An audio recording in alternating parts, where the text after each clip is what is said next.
Hola de nou. Benvinguts a tots i a totes a una nova entrada del canal. Avui us parlaré de l'Althea officinalis o malví, també coneguda com a altea, fregador, malva, que és una espècie de planta de la família malvàcia present a la major part del litoral d'Europa. A Catalunya és habitual trobar-la a les valls prepirinenques i a la major part de comarques marítimes.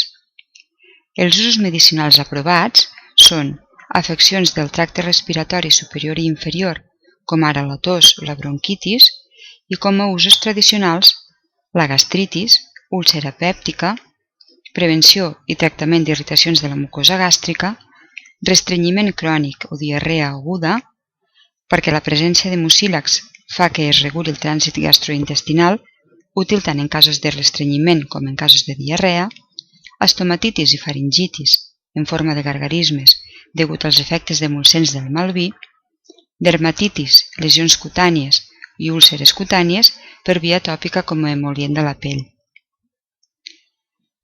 És, doncs, antitussigen i demulcent, laxant, antidiarreic i emol·lient. Les interaccions medicamentoses o contraindicacions són les següents. Pot potenciar els efectes dels antidiabètics orals i de la insulina, arribant a produir una hipoglucèmia. A més, la presència de mucílags es relaciona amb una disminució en l'absorció oral d'altres principis actius.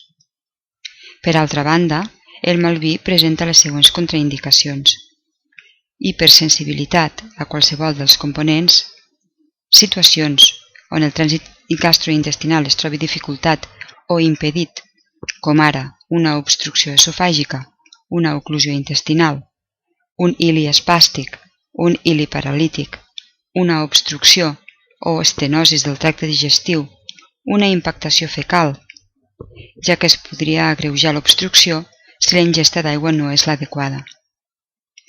També està contraindicat en un dolor abdominal d'origen desconegut, ja que pot retrasar el seu diagnòstic, i també en l'apendicitis, ja que l'altea pot agreujar els seus símptomes pels seus efectes laxants.